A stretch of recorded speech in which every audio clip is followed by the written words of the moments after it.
નમસ્કાર દર્શક મિત્રો, આપ નિહાળી રહ્યા છો શિનોર સમાચાર. હું છું મેઘા અગ્રાવત અને જોઈએ આજના મુખ્ય સમાચાર.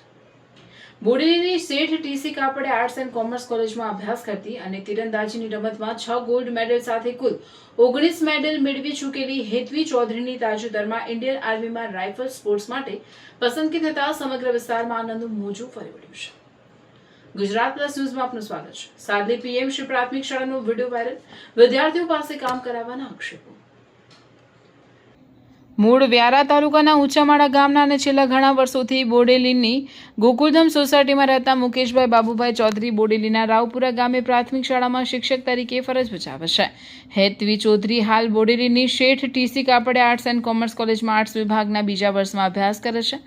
બચપનથી જ તીરંદાજીમાં આજ આગળ વધવાની તમન્ના ધરાવતી હેત્વી ચૌધરીએ અત્યાર સુધી વિવિધ કક્ષા સુધી તીરંદાજીની રમત માટે શાળા કોલેજનું પ્રતિનિધિત્વ કર્યું છે. હેત્વી ચૌધરીએ નેશનલ અને રાજ્ય કક્ષાએ તીરંદાજીની સ્પર્ધામાં 21 વખત ભાગ લીધો, જેમાં 6 ગોલ્ડ મેડલ, 5 સિલ્વર અને 8 બ્રોન્ઝ મેડલ સાથે કુલ 19 મેડલ પ્રાપ્ત કરી અનોખી સિદ્ધિ મેળવી છે. રાજ્ય તેમજ નેશનલ લેવલે સિદ્ધિ હાંસલ કરનારા દીકરીને સરકાર દ્વારા નેશનલ ઇન્ડિયન આર્મીની ટ્રેનિંગ માટે આસામ રાઇફલ સ્પોર્ટ્સ માટે પસંદગી કરવામાં આવી છે. આવી રીતે 6 ગોલ્ડ મેડલ સાથે અત્યાર સુધીમાં 19 મેડલો જીતી કોલેજનું નામ રોશન કરનાર હેત્વી ચૌધરીને તાજેતરમાં 12 ઓગસ્ટે ગાંધીનગર ખાતે યોજાયેલ શક્તિ દૂતના કાર્યક્રમમાં જયદીપસિંહજી જુનિયર એવોર્ડ હર્ષ સંઘવીના હસ્તે પ્રાપ્ત થયો છે. બોડેલીની કાપડિયા કોલેજમાં અભ્યાસ કરતી હેત્વી ચૌધરી અભ્યાસ સાથે સ્પોર્ટ્સમાં આગળ વધી આજે ઇન્ડિયન આર્મીમાં રાઇફલ સ્પોર્ટ્સ ટ્રેનિંગ માટે જઈ રહી છે. ત્યારે પરિવારજનો સાથે સમગ્ર કોલેજના પ્રિન્સિપલ હસમુખ કોરાટ, બીએમ સોલંકી તથા સ્પોર્ટ્સ વિભાગના પ્રોફેસર સુમનભાઈ રાઠવા સાથે સમગ્ર કોલેજ પરિવાર તેમજ છોટાઉદેપુર જિલ્લામાં આનંદ અને ગૌરવની લાગણી છવાઈ ગઈ છે. રિપોર્ટર વિરેન્દ્રસિંહ દેસાઈ, શિનોર સમાચાર ન્યૂઝ, બોડેલી, છોટાઉદેપુર. જ્યારે હેત્વી ચૌધરી 16-17 ની અંદર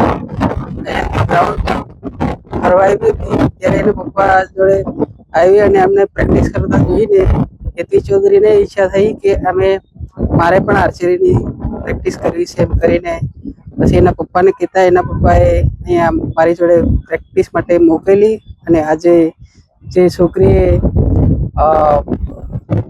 નેશનલ લેવલે સારામાં સારું પરફોર્મન્સ આપીને અત્યારે એ આસામ રાઇફલની અંદર સ્પોર્ટ કોટાની અંદર ક્વોલિફાઈડ થઈ એ બદલ અમને ખૂબ જ લાગણીનો અનુભવ થયો છે સર.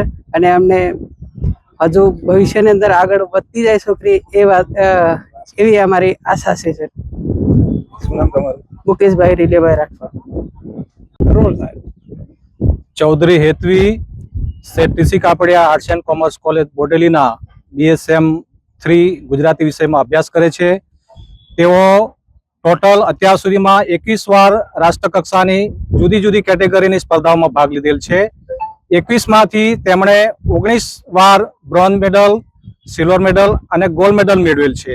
આ પરફોર્મન્સના આધારે સ્પોર્ટ્સ ઓથોરિટી ઓફ ગુજરાત દ્વારા તેમનું જયદીપસિંહજી જુનિયર એવોર્ડ માટે પસંદગી પામ્યા અને તારીખ 12 ઓગસ્ટ 2026ના રોજ જ તેમને એવોર્ડથી સન્માનિત કરવામાં આવેલ છે. ચૌધરી હેત્વી અમારી કોલેજમાં જ્યારે આવ્યા ત્યારે એમણે વાત કરી કે આર્ચરીમાં સાહેબ મારે આગળ નીકળવું છે. આ કેમ્પસથી જ એમણે શરૂઆત કરી છે ચૌધરી હેત્વીએ અને અત્યારે અમે જોઈ શકીએ છીએ કે એમણે આટલા વર્ષો જે મહેનત કરી છે એનું પરિણામ મળ્યું છે. એ કોલેજ માટે, આ સંસ્થા માટે ખૂબ જ ગૌરવની બાબત છે. અને તેમણે આસામ ઇન્ડિયન આર્મીની અંદર આસામ રાઇફલ્સમાં પણ એમનું સ્પોર્ટ્સ કોટામાં સિલેક્શન થયું છે, જે એમના પરફોર્મન્સના બેઝ પર સિલેક્શન થયું છે, જે 5 સપ્ટેમ્બર 2026ના રોજ તેઓ ટ્રેનિંગમાં જનાર છે. મારું નામ Sumanbhai P Rathwa, professor arts and commerce college Bodeli. મારું નામ ચૌધરી હેત્વી મુકેશભાઈ છે. હું Sheth TC Kapadia arts and commerce college BA semester 3માં અભ્યાસ કરું છું. મને અત્યારે 12 તારીખે જયદીપસિંહ જુનિયર એવોર્ડ વડે સન્માનિત કરવામાં આવે છે. મારે નેશનલ મેડલ અને નેશનલ જે અલગ અલગ category senior, junior, sub junior તેમાં મેડલ પ્રાપ્ત કરેલો છે. તેના અનુસંધાનમાં મને ગુજરાત સરકાર દ્વારા જયદીપસિંહ જુનિયર એવોર્ડ આપવામાં આવ્યો છે. તેમજ મારું ઇન્ડિયન આર્મી આસામ રાઇફલ રેજિમેન્ટમાં પણ સિલેક્શન થયેલ છે. તે પણ મારા નેશનલના મેડલના આધાર પર મને જોબ મળી છે અને તે સ્પોર્ટ્સ કોટામાં છે. તો હું દેશ માટે લડીશ પણ અને રમીશ પણ. જે મેં આ જગ્યા પર પહોંચી છું તે માટે હું મારા ગુરુ મુકેશભાઈ રાઠવા તેમજ મને અહીં ગ્રાઉન્ડમાં પ્રેક્ટિસ કરવા માટે પરમિશન તેમજ પ્રોત્સાહન આપ્યું સુમન સર રાઠવા તેમજ મારા માતા પિતાનો તેમજ આ કોલેજનો ખૂબ ખૂબ આભાર વ્યક્ત કરું છું.